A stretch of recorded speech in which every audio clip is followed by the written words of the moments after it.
Hello, everybody. How's everybody doing? Doing well. How was the snack? Snack's supposed to give you energy. And so, just real quick, I want to make this presentation as interactive as possible. I want everybody to stand up real quick. Yeah?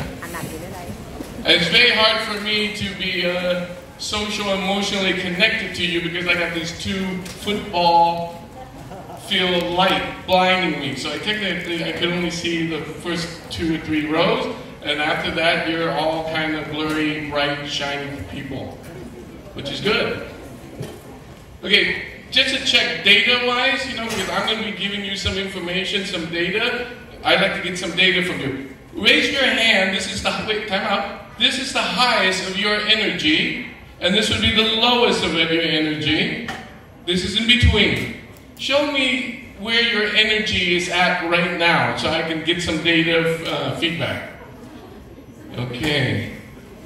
Alright, so the back row, you guys rock on. Good job. Front row looks good. Ministry people look good. Yay! Okay, have a seat, Yeah, it's very good to check in with people and how they feel. Now that we, say hello and we say, how are you? But we really don't listen to really how they are. So nowadays, I check people on their energy. Because your energy at a certain level, then I can activate that energy and apply it. Okay? So today I'm going to be presenting on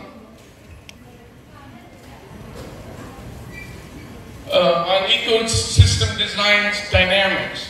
And this is a presentation that I've been traveling quite a bit in the last few months, from high-level research consortium to ministry level to senior level to present this ecosystem. But today I want to take the time and contextualize this presentation for early child development, and especially for teachers. Just another data I want to get. How many here is practitioner or teaching and working in the class? How many here are teaching, working in the class? Give me a big raise of your hand. Okay, well, wow, there is. Okay, there are about a dozen of you, maybe more. And the rest, how many here are in the business administration, the education management of the school? Raise your hand. Okay, oh, wait, okay, more, okay. There's more of you. Okay, so I'm sorry, teachers, you're going to lose out on this one. No, just kidding. I will try to gear it towards. Everything is about content. I want you to know, at the end of the day, for me, and pushing the forefront of social emotional learning for education is all about content versus context. Okay, this is very important to know. Because content, we know what that is. It's driven down from the Ministry of Education, it's driven down from your curriculum. But context, this is where social emotional live. And this context, I think, is what is really missing in education.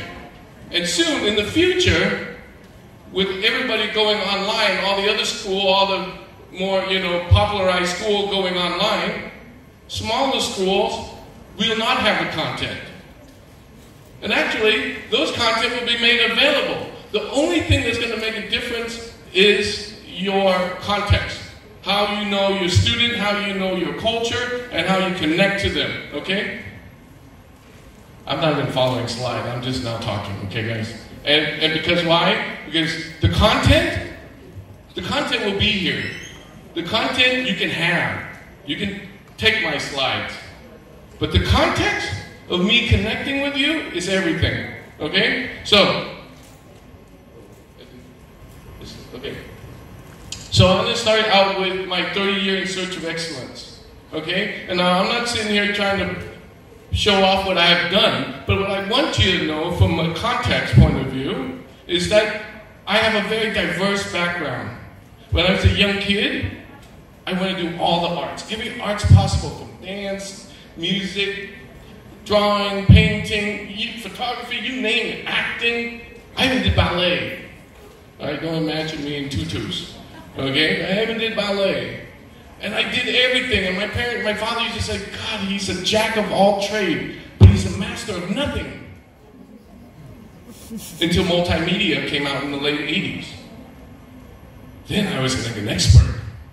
I was like a maverick. I was leading Interactivity magazine, and from there, that slingshot me into the early day of the internet, where I worked for Sun Lab as a researcher, taking the original JavaSoft team and the work that we were doing there and moving it into user experience. So as you can see, diversity of who you are will help you understand a larger context of the ecosystem, help you understand a larger context of social emotion.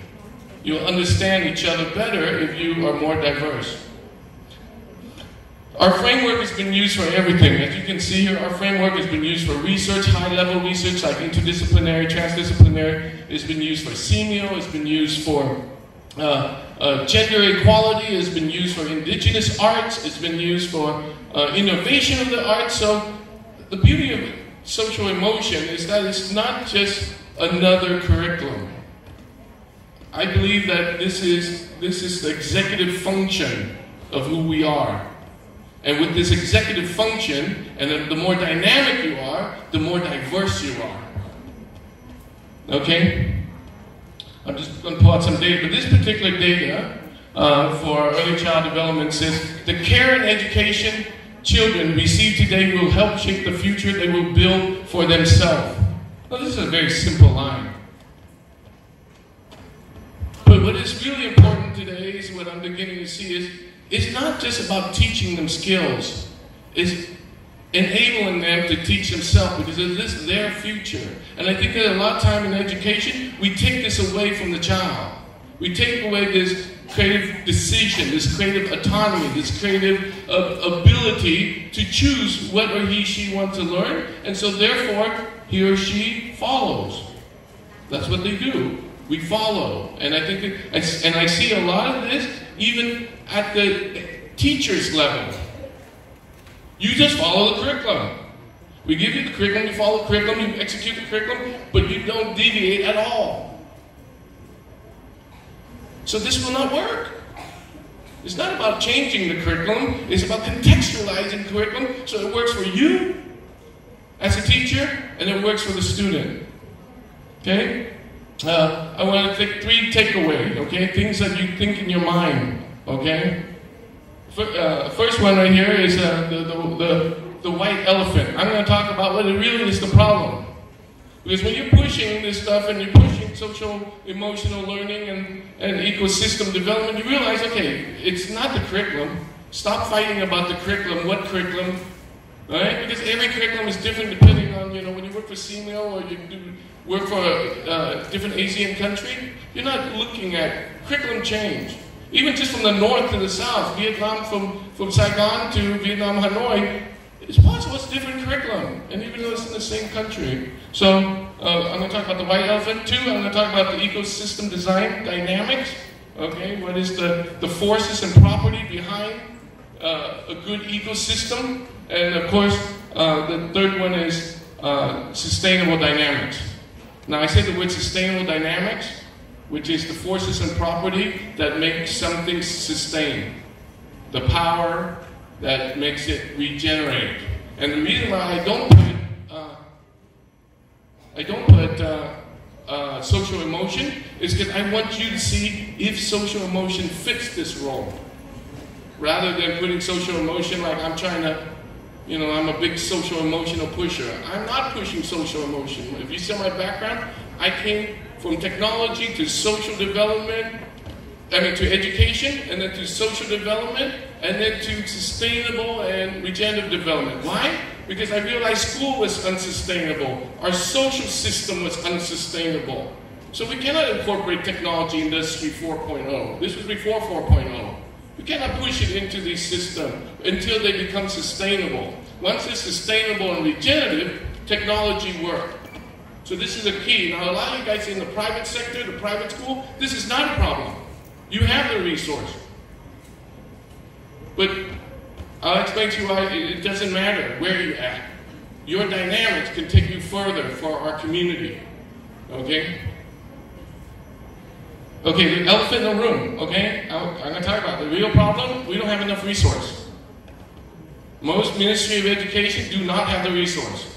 Most program, facility, instruction, even research, even at the high level, is unsustainable. You can't get there. Especially Industry 4.0 technology. Technology is expensive.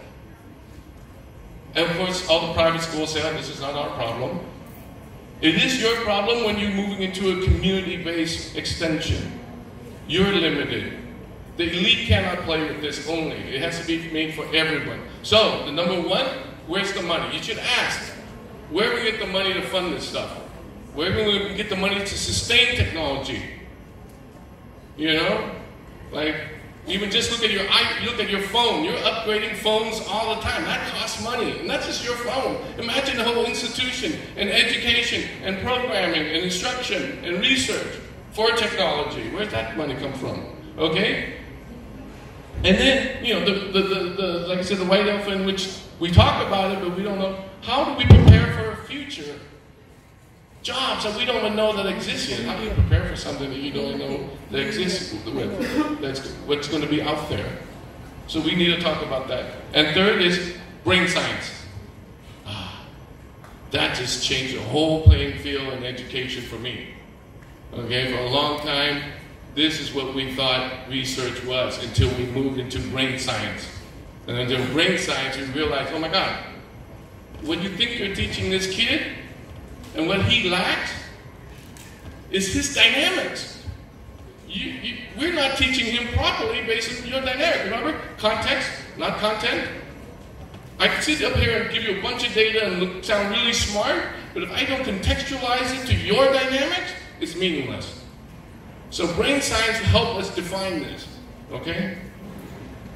Okay, I'm going to play a video for you. How do we play this video? When we are children, building core capabilities for life.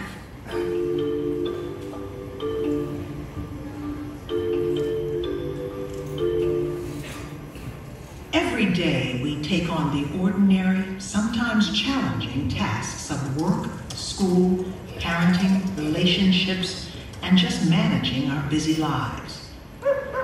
How do we navigate these tasks successfully? And what can send us off course? Science offers an explanation. We all need a set of core capabilities that we can develop with practice over time. Scientists call them executive function or self-regulation skills, and they help us to focus on what's important, to plan ahead, set goals, and meet them. They help us deal with whatever life throws at us and still keep heading where we need to go. They help us resist impulsive behaviors and change course when we need to. No one is born with executive function skills, but everyone can build them.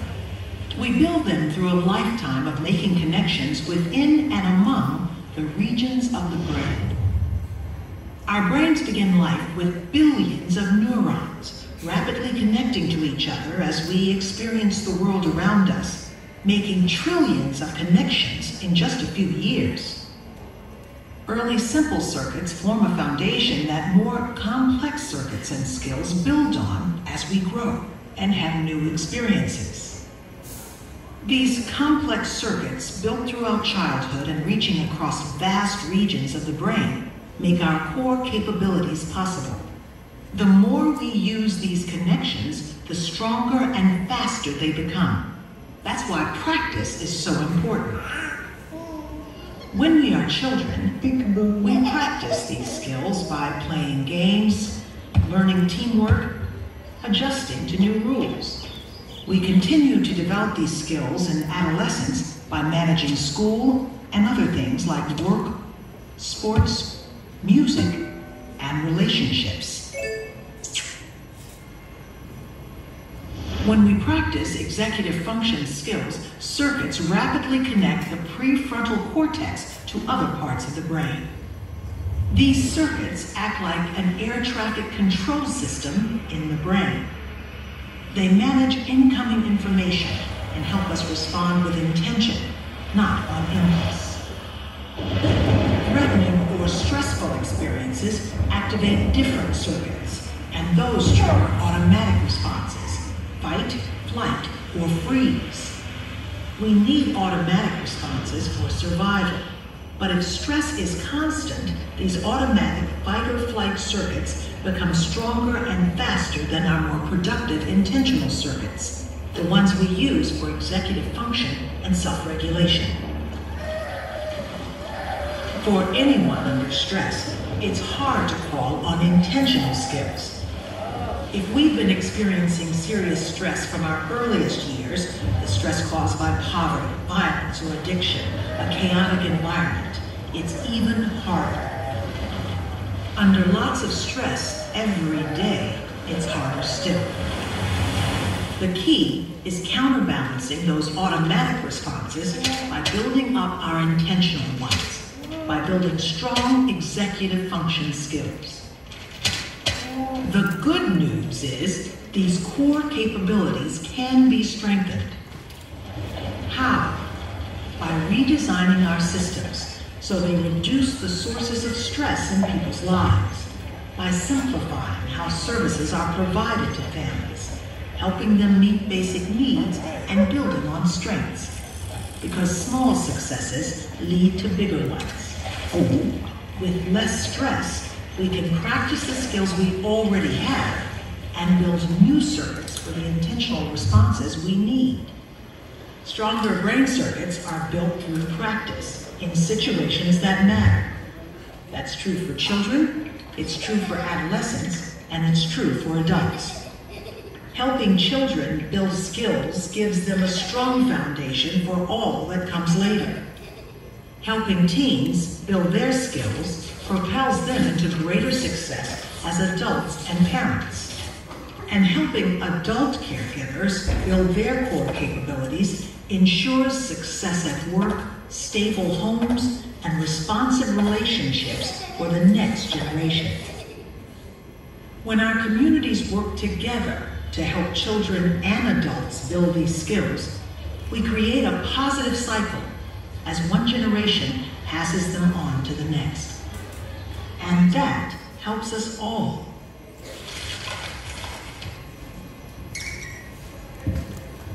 Okay, so executive function. Now they say that studies have shown that 80% of this executive function has been developed in the early first 3 years. Now, I had a story I want to share with you. When I was a child, I was diagnosed to be sick, and I was supposed to die at a very early age. Like at the age of 5, I was supposed to die. And my parents spent a lot of money sending me to the hospital, the Grand Hospital in Saigon. And so, as an early child, I was treated without any expectations. I got to learn what I want to learn, I got to do what I want to do, and I was completely nurtured all the time. I can remember aunties coming and giving me hundreds of kisses, and they would count 100 kisses from head to toes, because I was going to die. So to me, like these kind of like early years development is, I think, what made me a very diverse and very open type of person, to be very open to possibility and open to connection. And so that's what I want to share with you, because in those first 3 years of your child, instead of putting more expectation, that's why now we're going back to play. That's why we're going back to just connection. And I think this is very, very important. And I think I'm a living dynamics to that. Okay, second is ecosystem design. So from an ecosystem design and ecosystem dynamic, there's many angles. And you'll see when I show you it comes from government point of view, it comes from the corporate point of view, it comes from the administration of school, it comes from higher education, it comes from community, NGO. But today I'm going to just talk about teachers' dynamic.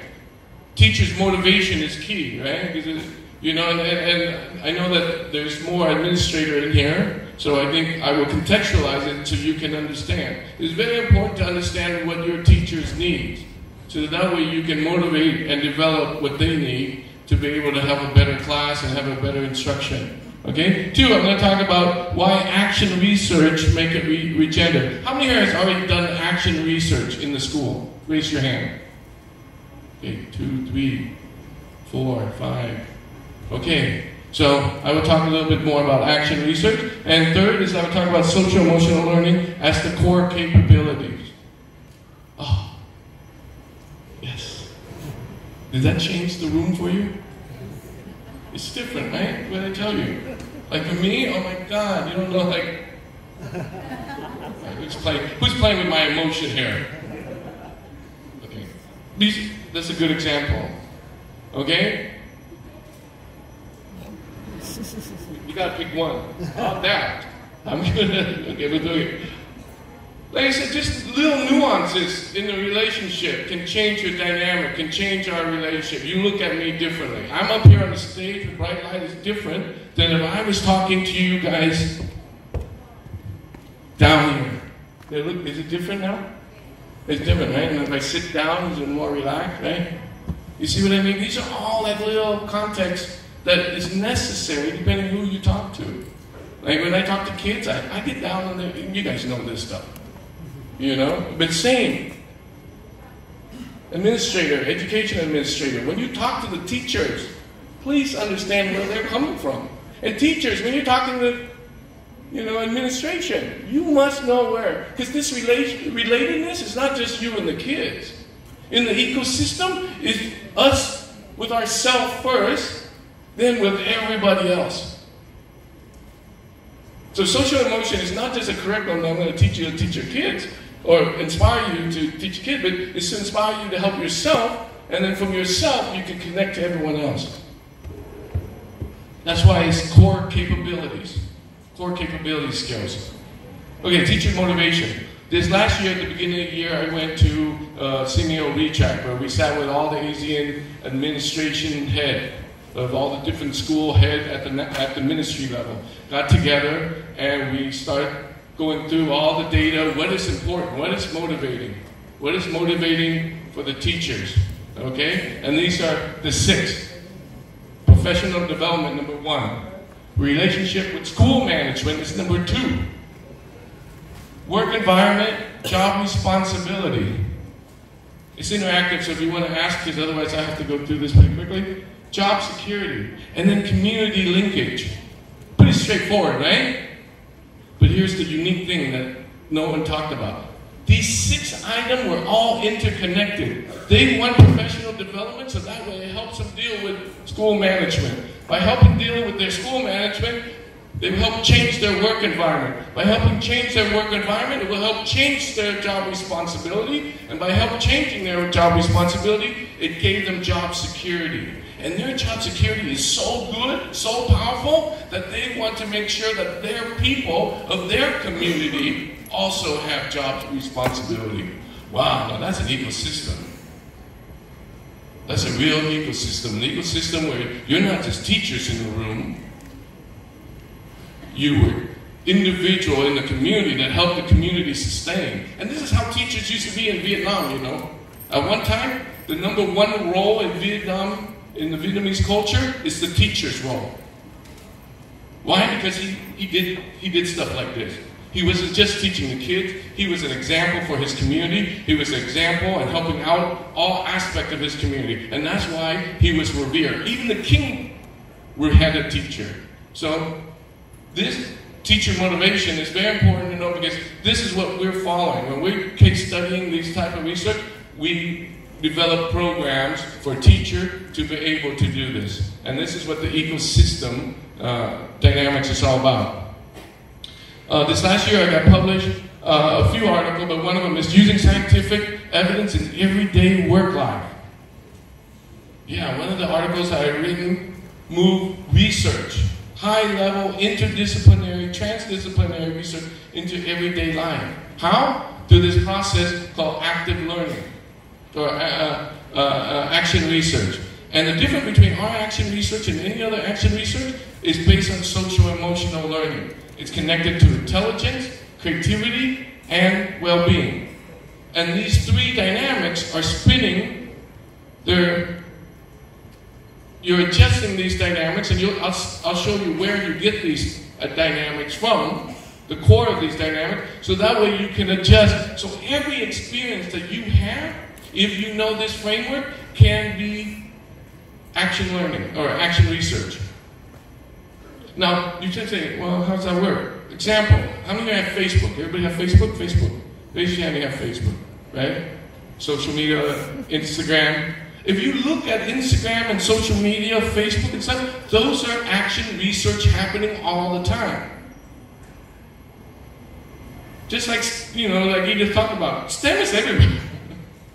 I can explain STEM just you sitting here from ergonomic of the chair to posture to the way that your breath works. It's the same. Everything is action research. Except for we don't know a framework. We don't know the framework of intelligence, well-being, and creativity. So we're just posting everything. So it might just be, you know, food we ate, which is creative, or something cool that we've done, intelligent. But it's like the low level of intelligence. Intelligence is to say, oh, this is what I'm doing. Rather than intelligence that connect to community and be linkage to community. So it's just a matter of action research is applying your everyday tool. Your phone. Everybody has a phone. So everything can be documented within this framework, okay? Okay, so there's this last, maybe 3 years ago, this research came out, and it's from the World Economic Forum. And this is a new vision where they talk about, with children, applying technology. Technology incorporated let me see here. We investigated innovative ways to help students develop competency and character qualities, broadly defined as social-emotional skills, which are a critical component of 21st century skill framework. Okay? And it said, but not as a core focus in today's curriculum. We also had this study in 2004 about the investment and return in human capital. The highest investment in human capital is in preschool. Teachers, you guys are big time investment of our children. Because when it goes to primary and post, it's a lot lower. This is a study by Heckman. Then if we look at social emotional learning, you can see this is a full holistic view. What is not under this umbrella under education? And this isn't done by, you know, psychology or education. This research is done by the World Economic Forum. Those guys are probably the farthest away from social emotional learning. But this is where they're stuck at. We cannot move forward. Build a strong economy. Build strong leaders without this. So, sales is the dynamics.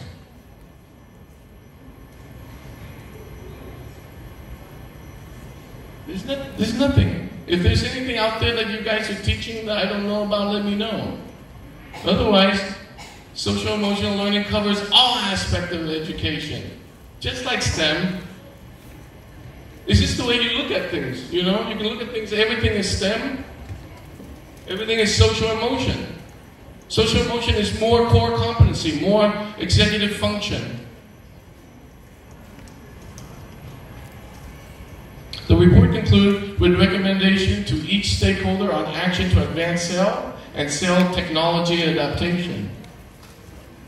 Now for me, social emotional was dynamic because for a long time, I was on the other side of the fence. I built technology. I was on the first Myst game. I don't know if you guys remember Myst. I don't want to date me. But Myst is the first interactive CD game. And so we were using, back then it was called user experience, but we were using social emotional learning to connect to your child. Actually, we were using social emotional learning to make your child addicted to the game.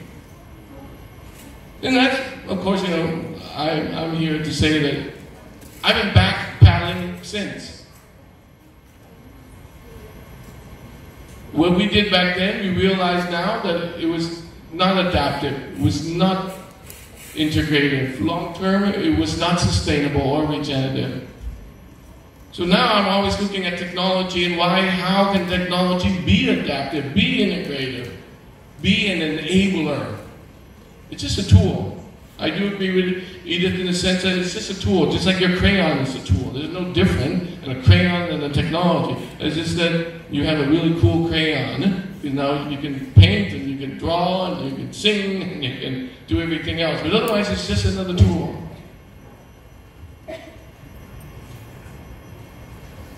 Not only is related to what their neural connections are like, but also what their environmental connections are like, what the relationships are between those children and their parents. And I want to tell you about a very, very interesting study that was done at the University of Washington. And it's about the acquisition or the acquiring of phonetic skills. But by phonetic skills, I mean the ability to hear and reproduce the sounds in the environment. Early in development, infants have the capacity to distinguish all sounds in their environment. That's why we have babies who learn how to speak Chinese and how to speak Urdu and how to speak English, Hebrew, and many other languages. But by age 1, if a baby is not exposed to particular sounds in his or her environment, the baby no longer has that universal capacity. So there was a very, very interesting study that I want to tell you about right now, that we have a chart on here, that shows us how social interaction can change this kind of thing, how it can influence infant learning. In this study, these researchers at the University of Washington exposed 4 different groups of infants to a foreign language, Mandarin Chinese. And these babies had never previously been exposed to any kind of Chinese sounds in their environment. They'd never heard it before, and they'd never been around Chinese speakers before. But what happened here is in the first group here that you see on the left-hand side, these 9-month-old babies were exposed to Chinese sounds and words in a playful environment, in person, with a native Chinese speaker. What you see in the blue bar that follows that, the second bar, are babies who had no exposure at all to Chinese, and that serves as our baseline. That's what we can measure the change between the two groups in. But interestingly, the second set of lines, the 2 groups on the right-hand side, one shows babies of the same age who were exposed only to audio, and the other to video. And what you see here is you see absolutely no change between those 2 groups and the group that's shown in the blue bar, namely the group of children who never had any exposure to Chinese. So what this tells us is that social interaction is absolutely critical. Okay. I have about 10 minutes left, so I'm just going through this. Now, here's why I'm passionate. What I'm passionate about right now is the research that I've found that our social emotion learning in the East is completely different than the West. And the reason is, if you look at what culture and society, culture looks at it from the belief, value, and activity, where the society looks at characteristic, definition, and aspect. These 3 aspects is not one or the other. For Asia or for indigenous culture, ancient culture, it's an intertwine, it's an interdependent, it's an interconnection. So there is no high or low. Even a low person can connect to social emotion and greet with the high level person. It's all interconnected based on your behavior, the objects, and the norm, based on the rules, the tool, the technology. Technology is also part of this. You know, like I said, and I use technology loosely, like anything could be technology, into the product and organization, okay? And then, of course, language. Language plays a huge role in social emotion, okay? How we use certain language. And the Vietnamese language is very complex and very poetic, okay? Everything in the Vietnamese conversation could be hyper-emotional connection. But we haven't moved that into the action yet, and I'll go into that. But then, now modern day social emotion talks about soft skills. But technically these skills that they're talking about develop high culture, popular culture, or low culture. So, depending on your soft skill, it moves you up to being, I'm more intelligent, and more creative, and more dynamic than you. You are poor, you do not have access, and that is not, we cannot move toward that type of process-oriented social-emotional learning. We must lean on our culture as a dynamic, because our culture interweaves the belief, the value, and the activity, you know, like in the ceremony, in the lay, and all the dynamic, the way we present, the way we connect with each other. Even when we present to each other, we address how old we are so we can give each other a title so we can have a deeper connection. Yeah? So, sustainable dynamic. Like I said, cultural is the driver's seat, okay? Education is a subset of culture. Dr. Fong educated me in this. Okay, Dr. Fong said, we must remember that in the East, culture is a big aspect, and education is a subset of that culture. Okay, where in the West, or in cultures that don't have as much of a culture, and it's more popularized culture, or high culture, or low-class culture, then they don't see it, so they push education much stronger. So we must really relook at culture for our social-emotional learning here in the East. It's all about human development. So everything is about human development. It's not just longer an education for your child. This is no longer about me empowering you, enabling you, inspiring you to teach your child. This is me enabling you to help you with management. And then, if you do that well with you, you might be able to help to connect and relate to the child. Okay? And then community resources, everything. Okay, teachers, be more like parents. Like I said, a lot of this content you may have. Okay, here. So how does it connect, like I said, to the teachers and to the parents, right? We connect at the connectedness, relatedness. We all eat, we all drink, we all brush our teeth, we all sleep. This is how we connect. Those are our social mode connection as well. We move up to relationship. Relationship with our family, relationship with our extended family, and a relationship with our community. Same. And then from learning, it moves into management, and from education, it moves into career. But the first two is the same. So why don't we move this framework, this understanding, so that way we can educate not only the teacher, but teacher in your professional development, teach the administration, teach or inspire administration. I could say not use the word teach, inspire. Inspire administration, inspire the parents, because the parents need it too. The parents needed to develop skills in the workplace. The way we treat our children is the same way we want to treat our employees. We want to nurture them, we want them to be successful, we want them to accomplish things. Anybody in high-level management know this. Okay, if you're a good leader, you know this. Okay, teacher, you need it for connecting to the children, but then you also need it to connect to the parents and the administration. And corporation, they need it for their employee. This is human capital. This is what they will spend their money on. Okay, I'm not going to go through these frameworks because they're very big and intensive framework. They're pretty self-explanatory. But mainly, how do we create an ecosystem so the government is partnering with the corporation and partnering with academics so we can train the corporation? Why are we training the corporation? Parents and leaders of them. We can also train our teachers through professional development. But the teacher learned it from how to regenerate this. And once they learn how to regenerate it as professional development, they can also regenerate it as a teacher. So we're not just doing professional development, but we're increasing this whole ecosystem so it benefits the corporation. And you cannot read his tagline, but technically the corporation is saying we need to help the education. We need to get involved. Because why? You know why? Money. They only in it for the money. And it does work. If we can connect in an ecosystem that promote human capital and promote sustainable development, they can make money, they can prosper, and in return, we can help our teacher and we can help our community. Okay? This is a slide that I presented at CMEO Intertech with Dr. Fong.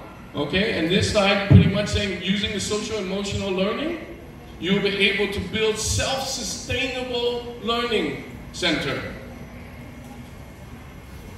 Without any, we're talking about sustainable programs that without any real economic exchange. So these are kind of dynamics that we can co-create together. I don't have time to go in. This last month, I presented for the Embassy of Indonesia, for the Indonesian government, on the ecosystem of tourism. How to include tourism so that now tourism can re-gear their activity and performances to support teachers, to support the corporation, to develop sustainable and regenerative tourism, so that we're not sucking the life out of our environment and then selling our culture for cheap. That's what Asia has become. Cheap place to go visit. So how do we develop this as an ecosystem to help them, help the environment, but as well as help our teacher, help the corporation, and help the school? Okay? These are the 3 frameworks. You can go to our website. We're pretty much open transparency on this. We will share the video on our website so you can go through it if I miss anything. And like I said, the interconnected of social emotion is 3. 1 is the action research, right? Sharing at all level of connection. 2 is instruction, complete holistic approach to learning. And 3 is for the community. How do we connect into an ecosystem so we can sustain ourselves, lean on the corporation, human capital development, so we can train our teachers and sustain our school for our children. Okay, this is a data that we got from Leckman and Brito, talking about, in the past 5 decades, what lies ahead, the need to refine, adapt, and implement in a sustainable fashion responsive parenting and nurturing care programs have proven value across the globe. This is good data for you guys to have for your development of your work. This is the real work. This is where the rubber hit the road. Hey, how are they doing on translation? Are they pretty good? Good job, you guys. Anyways, I always wonder when I make comment how they translate. Okay, I had to make 1 slide. This is my closing slide. What is it all about? What is it that we're trying to accomplish?